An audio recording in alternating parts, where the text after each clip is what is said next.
Bom dia, está começando mais um Você Mais Mulher e já posso te garantir que o programa de hoje está imperdível, com temas essenciais que vão te fazer refletir, aprender e se conectar ainda mais com você mesma. Isso mesmo, Érica. Nessa segunda temporada, o Você Mais Mulher está de cara nova, uma identidade visual reformulada, novos quadros e ainda mais conteúdo feito especialmente para você. Então já anota aí que a gente tem muita coisa importante para conversar hoje. É claro, e já aproveita para seguir a gente nas redes sociais, no Instagram, no TikTok e no Facebook. Estamos como @você.mais.mulher. E lá tem bastidores, conteúdos extras e aquele contato direto com vocês, que a gente tanto ama. Então vamos juntos para mais um programa repleto de informação e inspiração. Estão preparadas? Vamos começar!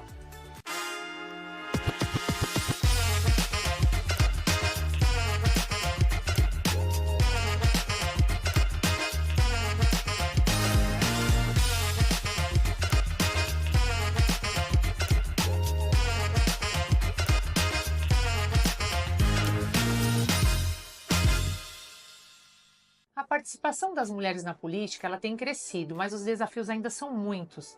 Hoje vamos entender melhor esse cenário, as conquistas alcançadas e o que ainda precisa ser feito para garantir ainda mais igualdade.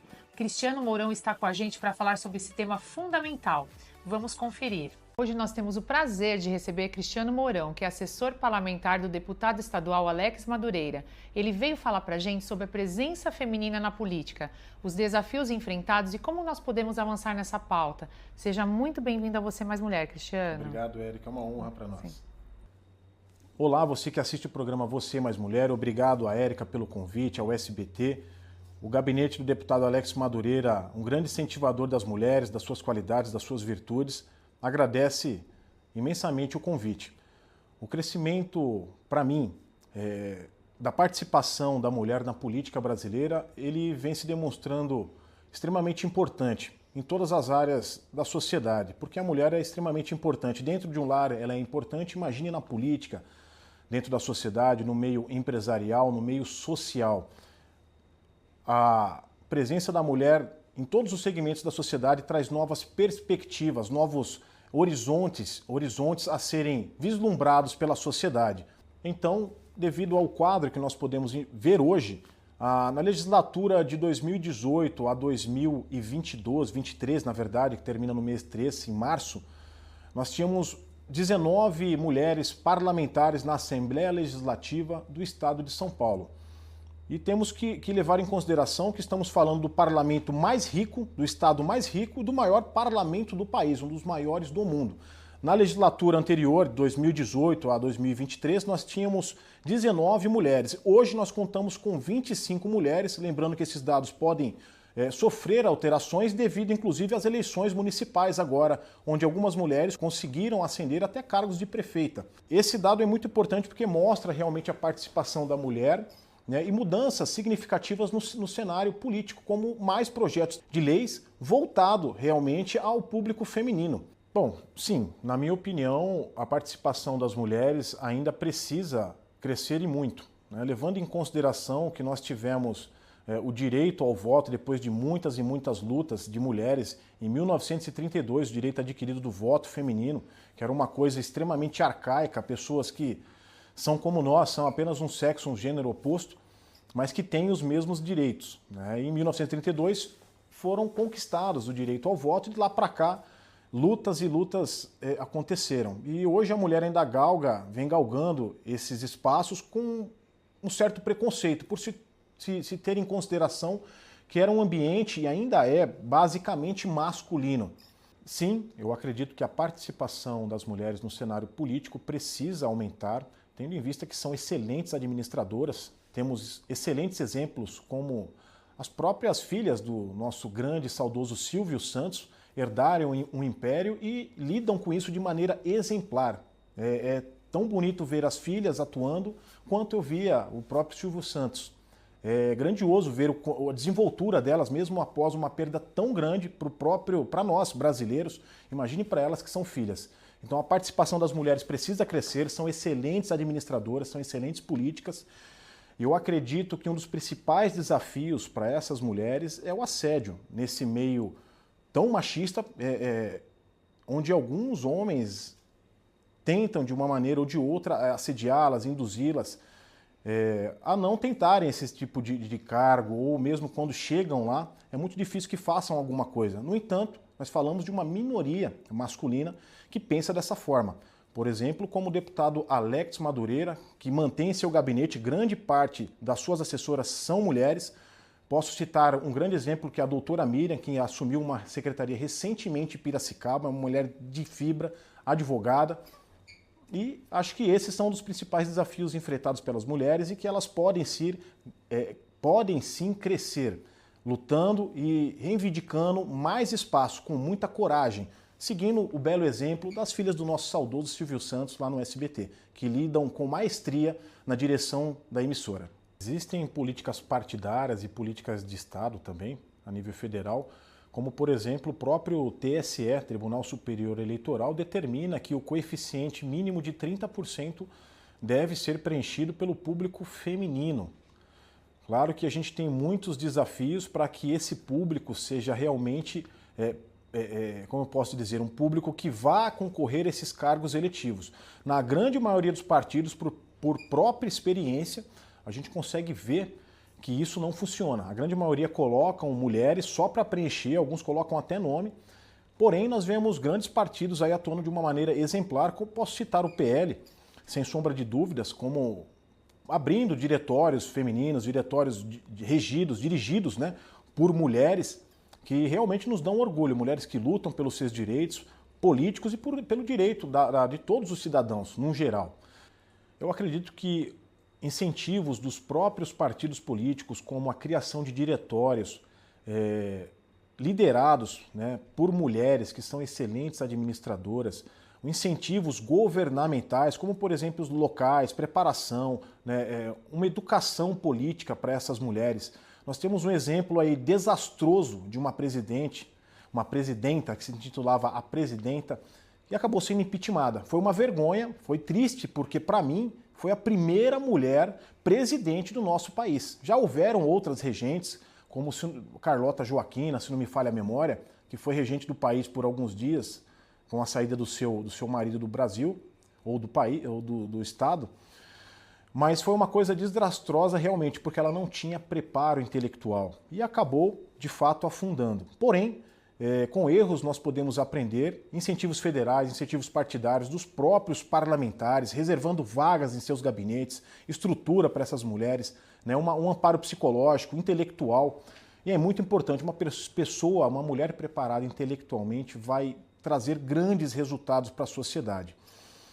E isso fica a critério do próprio governo, dos seus parlamentares, que incentivem as nossas mulheres a lutarem pelos seus direitos e por um Brasil melhor.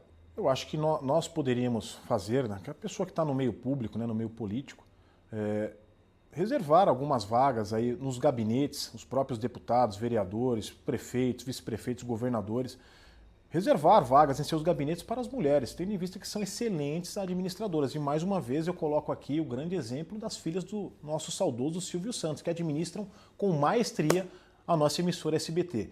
E gostaria de colocar um dado relevante também, que a nossa primeira mulher parlamentar, eleita em 1982, se não me falha a memória, uma médica, para deputada federal. Isso é algo realmente notório e algo que tem que ser guardado na história e na memória. O gabinete do deputado Alex Madureira agradece a presença, a representatividade aqui. Obrigado ao programa Você Mais Mulher. Muito obrigado, Érica, pela oportunidade. E vocês, mulheres, empenhem-se, dediquem-se, que vocês são um pedaço fundamental. São 53% do eleitorado brasileiro e 51% da população brasileira. Então, vocês são a nossa força. Cristiano, muito obrigado por compartilhar informações tão importantes com a gente, as suas reflexões, os insights. Esse tema ele é muito importante, foi ótimo ter você aqui. Obrigado pelas contribuições e volte sempre a Você Mais Mulher. Obrigado, Érica. Que conversa enriquecedora, Érica. E como é essencial falarmos sobre a importância da presença feminina na política e como isso impacta a sociedade como um todo. Sem dúvida, Arthur. Informação é a chave para que as mulheres ocupem esses espaços de decisão. Já deu para perceber que o programa de hoje está recheado de assuntos que fazem a diferença. mas ainda tem muito mais pela frente. Então faz o seguinte, aproveita esse intervalo para seguir a gente nas redes sociais, @você.mais.mulher. Voltamos já com mais entrevistas e debates essenciais.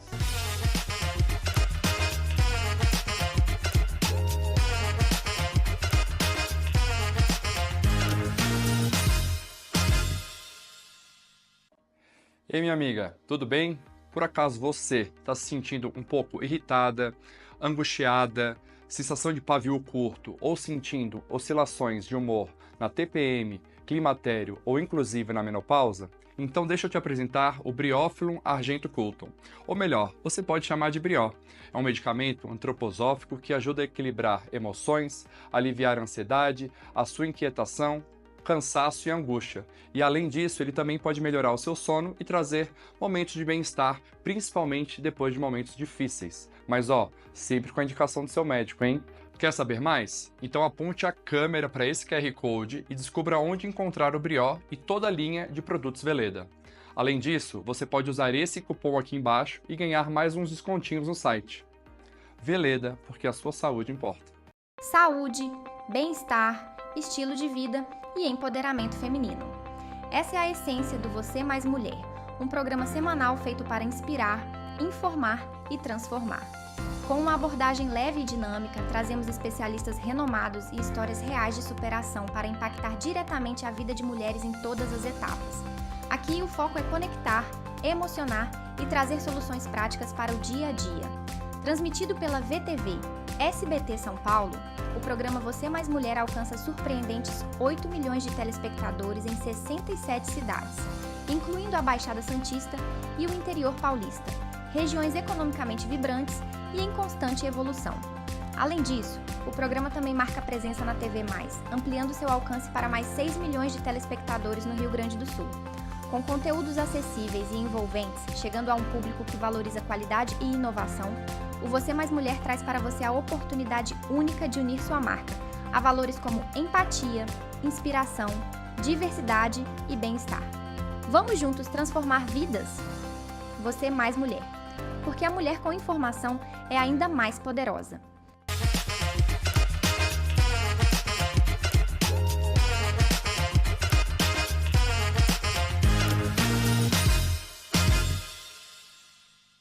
Agora, vamos falar sobre algo que muitas vezes deixamos de lado, o autocuidado.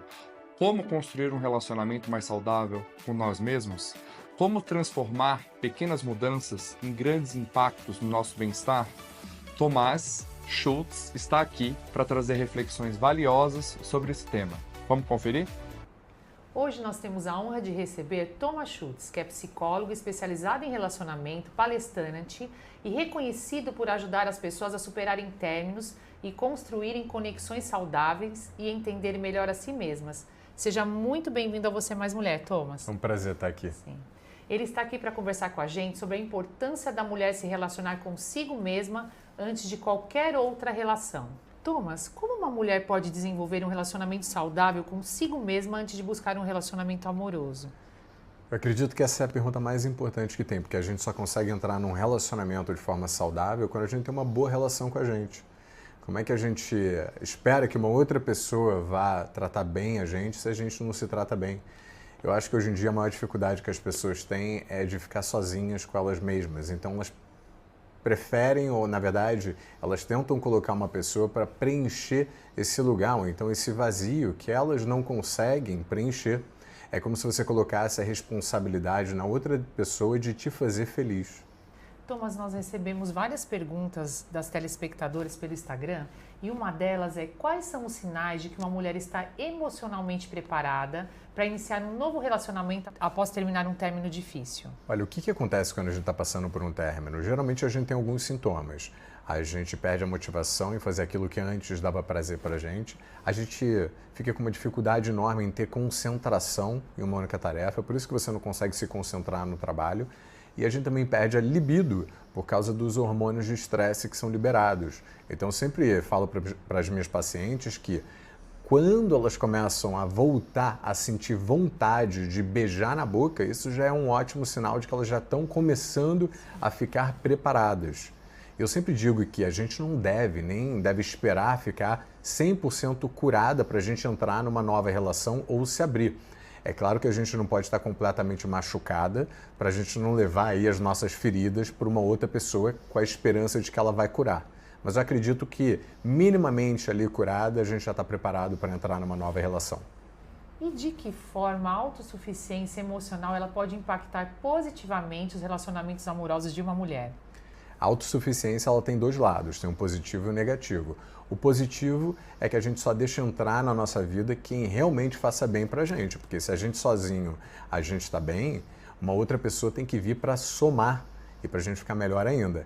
Agora, quando a autossuficiência é negativa, isso significa que ela está sendo quase que um mecanismo de defesa. Ou seja, você vem com o discurso de que você está autossuficiente, mas na realidade é porque você não está preparada para deixar ninguém entrar na sua vida. Essa pergunta, Thomas, ela veio 2 vezes, é a dúvida de muitas pessoas em casa. Quais práticas diárias você recomendaria para que uma mulher fortaleça a sua autoestima e evite a dependência emocional em seus relacionamentos? Eu acho que a gente tem que entender primeiro o que é autoestima. Parece esse ser místico aí que ninguém sabe o que fazer e como aumentar. A autoestima ela tem 4 pilares, que é, primeiro, o autorrespeito. É você impor limites para ninguém ultrapassar esses limites que você impõe. Segundo, alto valor, é você saber o que você tem a oferecer para as outras pessoas, ou seja, quais são as qualidades que você tem a oferecer. Segundo, terceiro, autoimagem. Autoimagem é o que você vê no espelho, é como você se sente com aquilo. E quarto, autoeficácia, que é quando você cumpre aquilo que você se compromete a fazer. Eu acho que a melhor forma da gente aumentar a nossa autoestima é através da autoeficácia, que é quando você diz que você vai começar uma dieta na segunda-feira ou fazer exercício e você vai lá e inicia, você manda uma mensagem de feedback para você de que você é confiável, de que você faz aquilo que você se compromete a fazer. Nisso a sua autoestima aumenta. Então, quando a gente tem esses 4 pilares muito bem fundamentados, a nossa autoestima, ela naturalmente ela vai aumentando. Hoje em dia se fala muito de relacionamento tóxico. E para finalizar, nós temos uma pergunta que várias pessoas têm dúvida. Como uma mulher pode identificar e romper padrões de relacionamentos tóxicos, começando pelo autoconhecimento e pelo seu autocuidado? Essa é uma das perguntas mais difíceis que eu tenho para responder, porque é extremamente difícil. Se a gente pudesse identificar, ninguém entraria em relacionamento tóxico. É o que eu sempre digo, que qualquer pessoa pode entrar num relacionamento tóxico independente da sua autoestima. O que a gente pode avaliar é como a outra pessoa faz a gente se sentir. Quando a gente está com ela, a outra pessoa faz a gente se sentir para baixo ou faz a gente se sentir para cima. Porque uma das características de uma pessoa abusadora é tentar se sentir superior te inferiorizando, ou seja, ela precisa baixar você, a sua autoestima, para ela se sentir superior.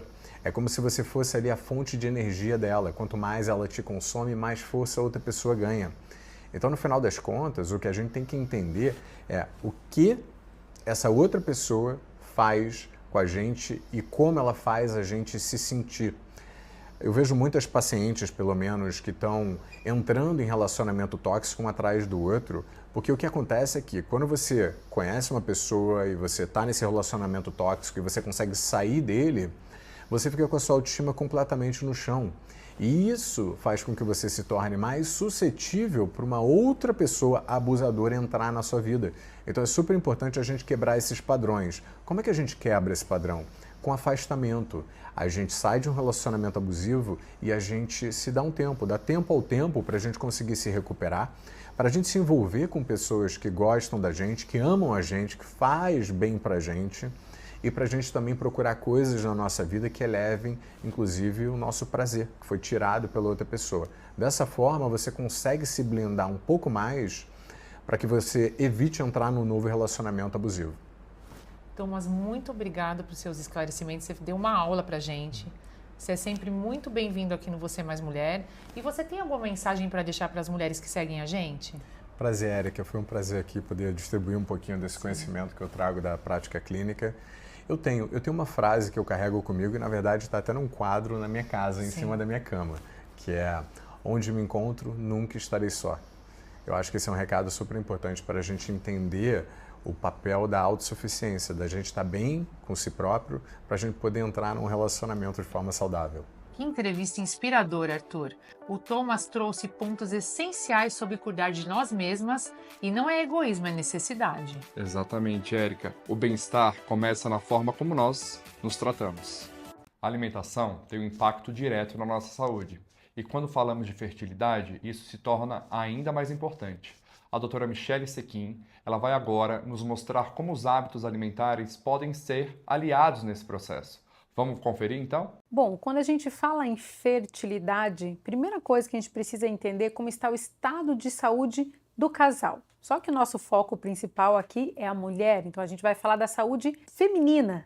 Quando a mulher precisa engravidar, ela vai gerar uma nova vida, a gente precisa entender que o corpo é muito inteligente e ele precisa estar em harmonia, ou seja, precisa estar com boa energia, precisa estar com um bom aporte de nutrientes, porque imagina o trabalho que é para o corpo da mulher gerar e sustentar uma nova vida dentro dela. Então a gente tem que levar em consideração com certeza o estado nutricional dessa mulher e também o estado emocional, que para mim é tudo, nosso corpo é único.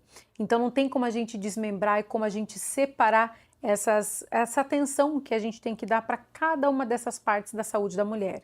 Quando a gente fala em estado nutricional, hoje o que é mais comum é o que a gente chama de fome oculta, ou seja, as mulheres estão ou em peso adequado ou com excesso de peso, porém quando a gente vai fazer uma análise mais minuciosa do estado nutricional, que a gente fala o quê? Como estão as quantidades, os parâmetros de vitaminas, de minerais e a distribuição de proteínas, de carboidratos, de gorduras de boa qualidade na alimentação dessa mulher, está tudo descompensado. E muitas vezes esses micronutrientes, vitaminas e minerais estão em deficiência. É o que a gente chama de fome oculta. Antigamente, o grande problema da saúde das mulheres era o baixo peso. E hoje, como eu falei, a grande maioria está até em excesso de peso, né? Só que quando a gente vai avaliar, tem essa deficiência nutricional. E a gente precisa entender que essa deficiência nutricional causa uma bagunça completa no metabolismo, porque são os nossos verdadeiros tijolinhos que fazem a construção, é a matéria-prima do corpo. Então, sem matéria-prima, alguma função está em prejuízo. Alguma função do corpo, algum órgão, algum sistema está sendo subutilizado. E para vocês terem uma ideia da importância disso, hoje é muito comum a gente falar em hipotireoidismo subclínico, ou seja, a tireoide sendo subutilizada. E isso no desenvolvimento fetal, no desenvolvimento de uma criança, é imprescindível. Não à toa que é um dos primeiros órgãos a ser formados no bebê. Inclusive, olha que importante essa informação que eu vou passar.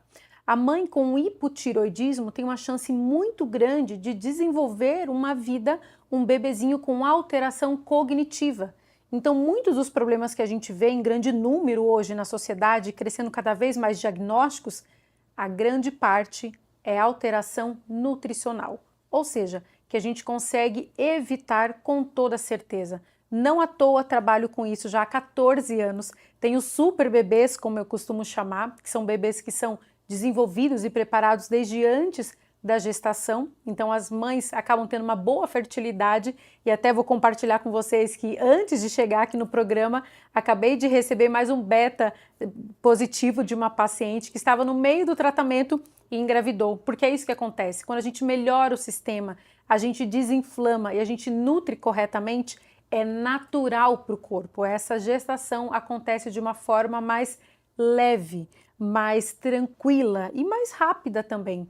Então, essas alterações que a gente vê como normal hoje em dia podem ser evitadas. E ao longo desses meus 14 anos trabalhando, tenho vários super bebês pelo mundo, não só no Brasil, e nenhum deles com algum diagnóstico como a gente vê tido como normal hoje em dia. Então, quando a gente fala em fertilidade, muitos casos até de mulheres que têm algum diagnóstico de infertilidade, na verdade é uma alteração nutricional, porque a base do nosso corpo é nutricional.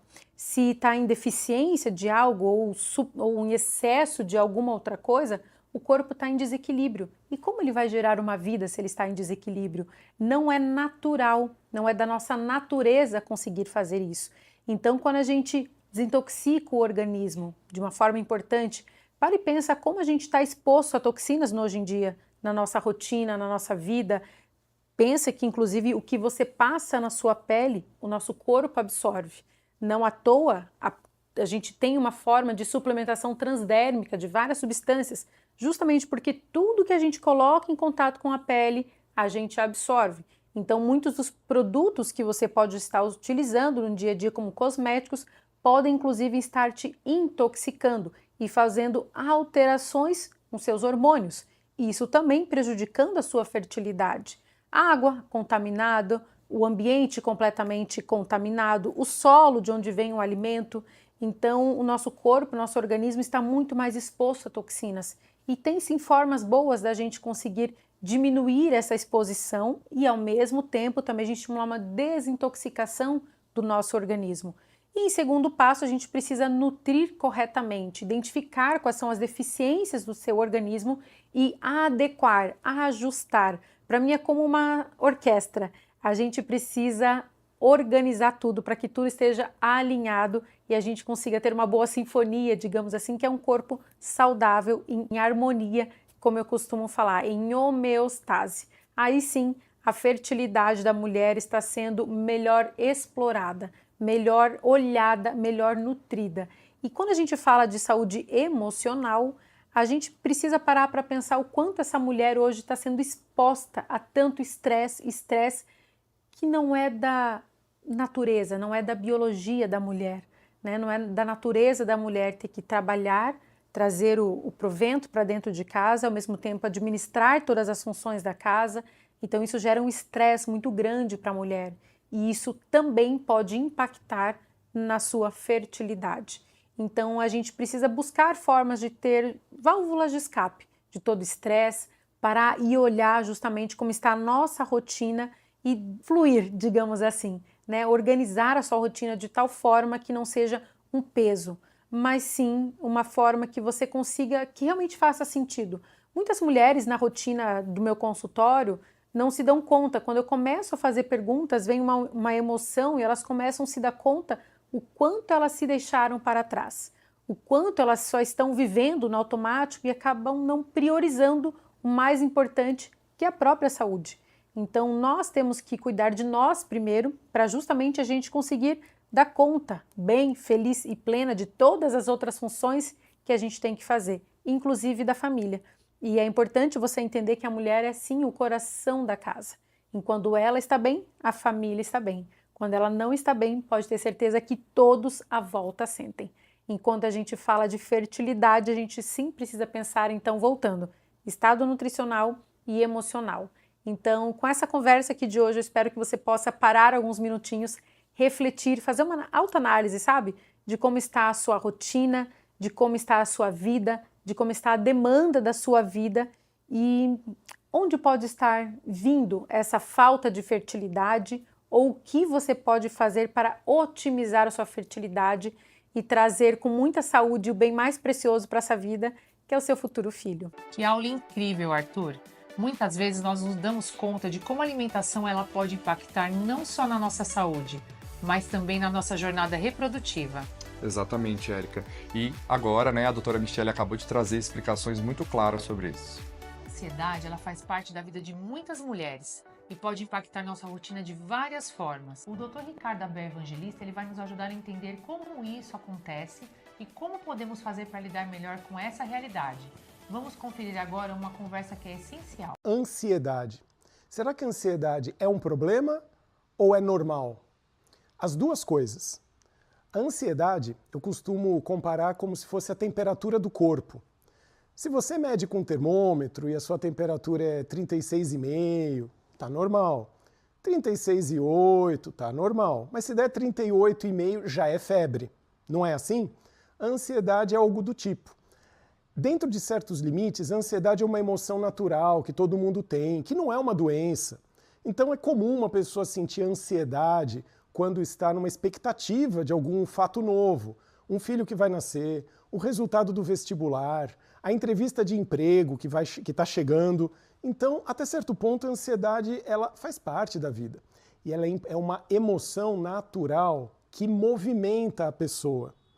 Olha que interessante. Sempre que uma pessoa fica ansiosa, de um jeito normal, essa ansiedade incomoda ela para ela se movimentar e resolver o problema. Então é importante a ansiedade nas nossas vidas. Imagina uma pessoa zero ansiosa. Ela seria uma almofada, ela não seria uma pessoa. Né? O ser humano tem suas ansiedades de cumprir seus horários e fazer as coisas. Porém, quando a gente fala de saúde mental, às vezes, em alguns casos, a ansiedade pode começar a se desregular. Ela vai ficando excessiva, vai ficando patológica, como a gente diz. Ansiedade patológica é uma ansiedade que já é considerada doença. Não é mais uma emoção natural. A ansiedade é patológica quando ela é desproporcional ao que está acontecendo na vida. Então imaginem que um motivo que é de um tamanho número 4 produz uma ansiedade de um tamanho número 9. Imagina que você fica extremamente tenso, num desconforto físico e mental, antecipando o que vai acontecer toda hora, muito preocupado, sempre antecipando o pior. E existe todo o lado físico da manifestação da ansiedade, que tem a ver com a hiperativação do sistema nervoso autônomo, que é uma parte do sistema nervoso que nós não controlamos, mas ele controla várias funções do corpo, como frequência cardíaca, respiratória e outras atividades de alguns órgãos. No estado de ansiedade, o sistema nervoso autônomo fica hiperativado. Olha só que interessante, um estado emocional modificando sensações do corpo. E não é uma impressão da pessoa. Realmente a ansiedade excessiva produz sintomas físicos. Por exemplo, tremores de extremidades, mãos frias, o coração acelera, a respiração fica diferente e fora a sensação subjetiva de que pressão, de que algo não está bem, de que algo ruim está para chegar. Nesse tipo de ansiedade, a pessoa já merece uma atenção médica. Ela precisa ser tratada. Na verdade, quando a gente fala de transtornos ansiosos em psiquiatria, a gente está falando de um grupo, como se fossem doenças ou diagnósticos que têm a ver com ansiedade desregulada. É aí que entra a tal da ansiedade generalizada, é aí que entra a tal da síndrome do pânico, que muitas pessoas já ouviram falar, é um tipo de transtorno ansioso. É aí que entram estados mistos de ansiedade e depressão. Tá? Só uma curiosidade, 50% das pessoas que têm depressão têm junto sintomas de ansiedade. Então não são estados que se opõem, pelo contrário, podem acontecer simultaneamente, depressão e ansiedade. As ansiedades excessivas, elas começam a fazer tão mal para a pessoa que a performance dela começa a cair. Como assim performance? Eu quero dizer o desempenho em qualquer coisa, na vida social, nos estudos, no trabalho. Porque o ansioso, ele começa a ficar com a mente acelerada demais, ele antecipa tudo que está por vir. E ele começa a se desconectar do momento atual. Ele começa a prever dentro da cabeça dele o que vai acontecer, e sempre de um jeito ruim. É como se eu não conseguisse passar na prova que eu estou estudando, é como se eu fosse reprovado na entrevista de emprego, ou não fosse passar no vestibular. Sempre o ansioso fica tenso pelo risco de dar tudo errado. E não é que é um absurdo, as coisas podem dar errado, mas é diferente. A pessoa que não é tão ansiosa, ela equilibra mais a avaliação do futuro positivo e negativo. Ou seja, as coisas podem dar certo ou podem dar erradas. Isso é uma avaliação equilibrada. Mas o ansioso, ele coloca muito peso no lado pessimista da coisa. Eu sei que as coisas podem dar certo, mas dar errado na cabeça do ansioso é muito mais provável. Então a preocupação excessiva, dificuldade de relaxar, perturbação do sono, porque a cabeça não para de pensar, então a pessoa não consegue adormecer. É muito comum em transtornos da ansiedade. Alguns distúrbios de saúde física podem começar a ficar mais intensos, como dores de estômago. Afinal de contas, a hiperatividade do sistema nervoso autônomo pode aumentar a secreção ácida do estômago, aumentando o risco de gastrites, por exemplo. Pode mudar a frequência cardíaca, a força de contração das artérias, aumentando a pressão arterial. Então a ansiedade também pode favorecer hipertensão, por exemplo. E aí? Como que se trata isso? Dá para escapar da ansiedade? Vale lembrar, a ideia da psiquiatria é tratar o que é doença, não o que é normal. Ou seja, os transtornos ansiosos têm que ser tratados, mas a ansiedade natural que nós temos faz parte da vida do ser humano, tá? Como que se trata? Existem técnicas não medicamentosas e outras medicamentosas, ou seja, tem a parte que usa remédios e tem uma parte que não precisa de remédios. Psicoterapia ajuda em transtornos ansiosos? Sim, ajuda sem dúvida, sobretudo do tipo cognitivo-comportamental. É muito útil, muito eficaz. Outra coisa, as atividades físicas, que para ansiedade, assim como para depressão, está comprovado, ajuda muito. Só que muitas vezes essas técnicas sozinhas não dão conta e o uso de medicamentos é fundamental. Os medicamentos para ansiedade são divididos em dois grupos. Remédios que são paliativos, que só aliviam a ansiedade, e remédios que são mais curativos, que tentam reequilibrar o sistema nervoso de modo a tirar a pessoa permanentemente da ansiedade. E no futuro próximo ela não vai precisar mais de remédio nenhum. Existe também um desenho de plano de tratamento. Uma pessoa que mergulha no tratamento com remédios não vai ficar tomando remédio pela vida inteira, na maior parte dos casos. Cada caso precisa ser avaliado individualmente. Mas existem os famosos remédios chamados calmantes, que as pessoas morrem de medo, porque calmante vicia, porque o calmante deixa a pessoa dopada. Isso é uma meia-verdade. Se você usa um calmante de maneira errada, isso pode dar consequências ruins, mas qualquer remédio que você usa de maneira errada é assim. Antibióticos são assim, anti-inflamatórios, analgésicos. Usar medicamentos com a devida orientação médica, do jeito correto, é fundamental. Calmantes são paliativos. É uma família de remédios que alivia a ansiedade, mas não curam, não tratam. Eles aliviam. Seria como tomar uma dipirona para dor de dente. Alivia. Mas quem trata mesmo são outras categorias de medicamentos que tratam, reequilibram algumas áreas do cérebro que estão hiperativadas nos transtornos ansiosos. E no passar de alguns meses, o tratamento também pode ser encerrado, depois da melhora total ser atingida. Vale destacar, a melhora total é atingida num certo momento, mas o fim do tratamento é mais para frente. É fundamental que o paciente mantenha o uso correto do medicamento na dose certa por um prazo de alguns meses, depois que ele ficou bem. Não pode melhorar e já largar o remédio. Siga a orientação do seu médico, que o tratamento poderá ser terminado num prazo mais para frente. E faça atividades físicas. Isso é fundamental na prevenção da ansiedade. É isso.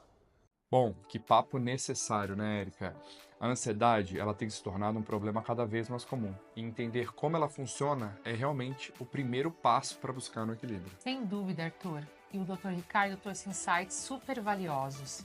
Bom, o programa já trouxe reflexões e debates incríveis, mas ainda tem mais. Aproveite o intervalo para compartilhar o programa com quem você sabe que vai gostar.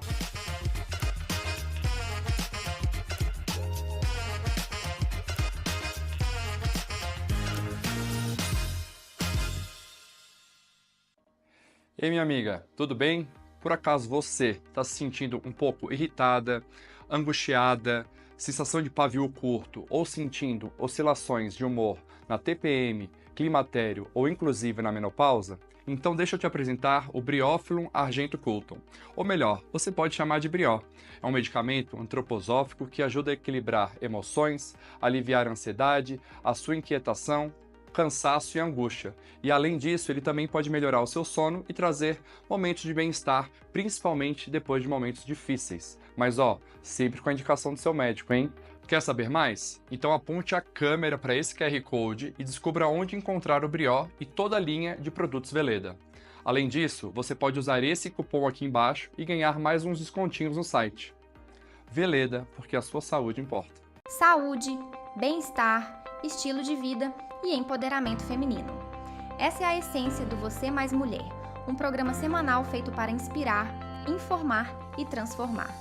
Com uma abordagem leve e dinâmica, trazemos especialistas renomados e histórias reais de superação para impactar diretamente a vida de mulheres em todas as etapas. Aqui o foco é conectar, emocionar e trazer soluções práticas para o dia a dia. Transmitido pela VTV SBT São Paulo, o programa Você Mais Mulher alcança surpreendentes 8 milhões de telespectadores em 67 cidades, incluindo a Baixada Santista e o interior paulista, regiões economicamente vibrantes e em constante evolução. Além disso, o programa também marca presença na TV+, ampliando seu alcance para mais 6 milhões de telespectadores no Rio Grande do Sul. Com conteúdos acessíveis e envolventes, chegando a um público que valoriza qualidade e inovação, o Você Mais Mulher traz para você a oportunidade única de unir sua marca a valores como empatia, inspiração, diversidade e bem-estar. Vamos juntos transformar vidas? Você Mais Mulher. Porque a mulher com informação é ainda mais poderosa.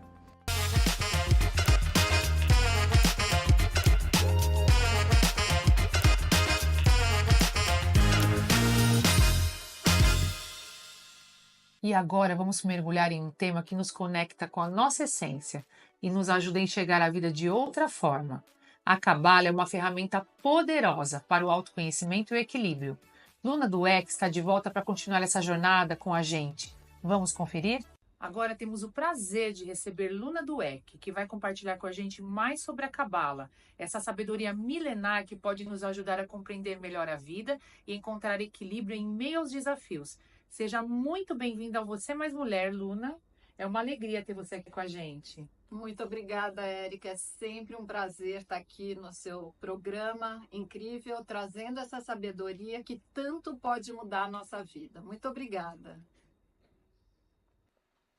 Cabala é uma antiga sabedoria. Cabala muitas vezes é confundida com religião, mas Cabala não é uma religião. Cabala é uma sabedoria que explica o que nós viemos fazer neste mundo. E, na verdade, eu chamo que Cabala é um manual do ser humano.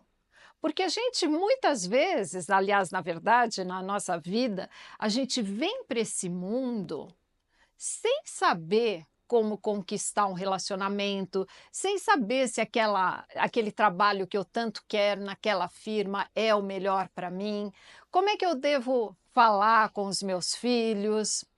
Então, Cabala, ela vem nos ensinar que a vida tem um sistema. Então, Cabala é para o ser humano, porque todos nós na nossa vida, o que nós queremos? A mesma coisa, nós queremos ser felizes, nós queremos ter preenchimento, queremos ter saúde, prosperidade.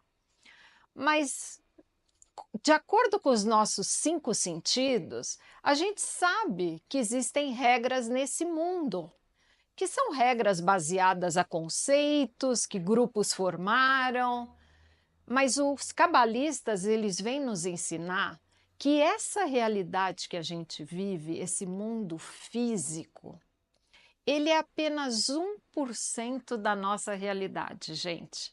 Vocês acreditam? Eles explicam que 99% da nossa realidade é uma realidade metafísica. O que significa? Ela está oculta para a gente. E a Cabala, ela nos explica que nós viemos para esse mundo para conquistar a nossa felicidade, conquistar absolutamente tudo aquilo que a gente quer. Inclusive, o nome Cabala significa receber.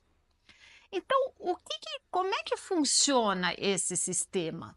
Da mesma forma que existem regras no mundo físico, existem regras do mundo metafísico. Existe o sistema universo, ele é milimetricamente formado de uma forma perfeita. Aí a gente fala assim, não, mas espera aí, tanto caos acontecendo na nossa vida. A gente vai falar sobre isso, mas o que a gente primeiro precisa saber é que esse universo tem uma ordem, sim. E que a partir do momento que eu começo a entender que essa ordem existe, então é aquela frase que o Rav Berg, que foi o fundador do Kabbalah Center, junto com a esposa dele, a Karen Berg, a famosa frase, consciência é tudo. Então, quando eu começo a colocar consciência na minha vida, que significa começar a aprender essas regras, eu começo a entender o funcionamento desse universo. E esse universo, ele funciona num sistema perfeito de causa e efeito. Não, na Cabala não existe recompensa e punição. Existe causa e efeito. Por exemplo, se eu ponho o dedo na tomada, eu vou levar um choque, ok? Se eu ligo um ar-condicionado, eu vou ter um ar gostoso, certo? Então, eu não posso dizer que a eletricidade é boa ou ruim. Eu posso dizer que a minha atitude diante da eletricidade pode me causar tanto uma coisa boa quanto uma coisa negativa. Então, os cabalistas explicam que o nosso mundo físico, ele é regido por esse sistema de causa e efeito, que nada na nossa vida é por acaso. E como a gente veio conquistar a nossa felicidade, o que acontece? Nós, seres humanos, viemos com livre-arbítrio. E o que o livre-arbítrio nos dá? O livre-arbítrio nos dá a possibilidade de escolher se eu quero pôr o dedo na tomada ou se eu quero ligar o ar-condicionado. Então, essa nova consciência, a Cabala nos traz uma nova perspectiva da nossa vida. Eu começo a analisar, eu começo a trazer consciência para as minhas ações, eu começo a trazer entendimento, clareza. E o que acontece? Eu começo a ligar os pontos das coisas que estão acontecendo na minha vida. Eu começo a ver a conexão. E esta conexão muda completamente a minha perspectiva diante dos desafios e eu passo a viver uma outra realidade. E essas regras, elas são muito simples, elas são para a gente aplicar no nosso dia a dia. A gente não precisa mudar nada daquilo que a gente está fazendo. A gente faz a mesma coisa, mas com outra consciência, com outra visão. E isso muda completamente a nossa vida. Luna, muito obrigado por dividir o seu conhecimento com a gente e por nos apresentar perspectivas tão profundas e inspiradoras sobre a Cabala. Tenho certeza que todos que assistiram saíram com reflexões valiosíssimas. Volte sempre ao Você Mais Mulher. Será sempre uma honra te receber. Bom, a Luna sempre traz reflexões tão profundas, né, Érica? A Cabala realmente é uma forma incrível de transformação pessoal. Hoje nós estamos recebendo Luciano Trigílio, que é terapeuta energético e espiritualista. Ele vai falar para a gente como vai ser o mês de fevereiro pelas cartas. Luciano, seja muito bem-vindo ao Você Mais Mulher. Eu agradeço a mais um mês aí, mais uma participação no programa Você Mais Mulher. E vamos sim, deve estar todo mundo aí ansioso, ansiosa, esperando. Como será o mês de fevereiro? É um mês desafiador, não é? Sim. Então, vamos lá. Para vocês que estão aí em casa, vocês vão escolher uma carta do triângulo maior e o triângulo menor. A gente vai tirar agora, vocês mentalizem em casa que o Luciano vai falar para a gente. A hora que você quiser, Luciano. Ótimo. Já estou embaralhando aqui, tá? Quem escolheu aí, já escolheu a sua? Vai vibrando, Isso, vão vai pensando aí em casa, focando. isso. Como vai ser o meu mês de fevereiro? Como será? E eu já tô aqui, ó, as cartas estão imantando, pegando essa energia e eu já vou responder ao vivo aqui para vocês, Eu já hein? estou mentalizando, Luciano. Ótimo. Aliás, você vai me ajudar, não pensa Sim, que você com vai certeza, ficar. é verdade. Vamos lá, ó. Tira para mim, Érica, ó. Quem escolheu aqui o Isso. triângulo, né? A pirâmide menor. Menor. Érica, tira aqui uma cartinha para Vamos eles. lá. Essa aqui. Ótimo. Vou mostrar para vocês, Sim. ó. Aqui, ó, saiu a carta do O Louco. o que que essa carta diz, né? Calma, parece que é algo ruim, mas vamos lá. Tudo na vida é dúbio, né? Tem tanto um lado positivo e um lado não tão positivo. A carta do louco fala de novos projetos, fala para você não pensar muito, tá? Baixa um pouquinho a razão e executa mais. É uma carta que, ó, até certo ponto mostra uma leveza, né? Mostra que uma criança, uma pessoa ali, à beira do precipício, aliás, né, com essa nossa economia, enfim, com o mundo do jeito que tá, a gente tem os nossos desafios, mas vamos encarar com leveza. É um mês para a gente deixar mais leve. Novos projetos virão, ou seja, é uma carta aí desafiadora, mas ao mesmo tempo traz benefícios também, porque a gente precisa se Sim, movimentar, tá bom? Então, esse é o recado para quem escolheu aqui no mês de sim. fevereiro. É assim que estaremos com as energias. O ano começando,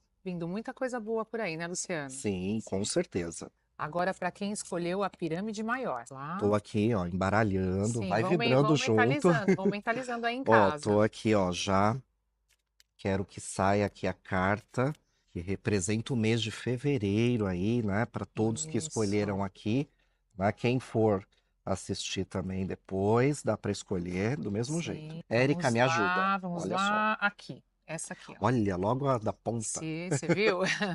Vamos lá. A carta do julgamento, o julgamento. É uma carta que fala de. Ela é mais focada ao lado espiritual, tá bom? Mas tudo que eu tô dizendo aqui você pode levar para todas as áreas da sua vida, para o amor, para as finanças. Então, se eu falei que é uma carta assim desafiadora, para todas as áreas da vida, tá? Mas nós temos uma questão nessa carta. Essa é uma carta que nem tudo está nas nossas mãos. É uma carta que diz que o espiritual, o energético, o que quer que você acredite, tá? Não estamos falando necessariamente de uma religião. Estamos falando de energias, de probabilidades, de acontecimentos. Então, o espiritual virá nos ajudar cada vez mais com essa carta. Então, o que que você deve, o que que você pode fazer? Faça todos os dias orações, suas orações pessoais, peça harmonização, peça crescimento, peça que as coisas aconteçam. Então, o lado positivo dessa carta é que o mês de fevereiro, para quem escolheu Sim, essa pirâmide, vai ter uma ajudinha extra, Érica, sim, é isso do aí. espiritual. Mas, claro, a gente também tem sempre a nossa parte. Mas vamos aí fazer aí as conexões, as orações, e tudo aí acontecerá da melhor forma. Espero que nós tenhamos esclarecido muitas coisas boas para vocês e que o mês de fevereiro seja um mês de muito sucesso e prosperidade para todos vocês aí de casa. Luciano, muito obrigado mais uma vez pela sua presença. E antes de terminarmos o programa, queremos aproveitar esse momento para fazer um agradecimento especial a duas pessoas incríveis que fizeram parte da trajetória do Você Mais Mulher. Exatamente, Érica. Bruna e Diogo decidiram seguir novos caminhos, buscando novos desafios e oportunidades. Foi uma escolha deles e nós respeitamos e admiramos essa decisão. E a gente deseja que cada passo deles seja iluminado, que os sucessos acompanhem tudo de maravilhoso que eles fizeram por aqui e que volte em dobro para eles. Bruna, Diogo, nosso carinho e nossos melhores desejos para essa nova fase. Que vocês voem alto e realizem todos os seus sonhos. O Você Mais Mulher segue com muito amor, dedicação, sempre aberto para novas histórias, novos desafios e, é claro, novas oportunidades de conexão com você que nos assiste. Nos vemos no próximo domingo, às 9 horas da manhã, aqui no SBT. Não se esqueça de seguir a gente nas redes sociais, @você.mais.mulher. Até lá! Tchau, tchau!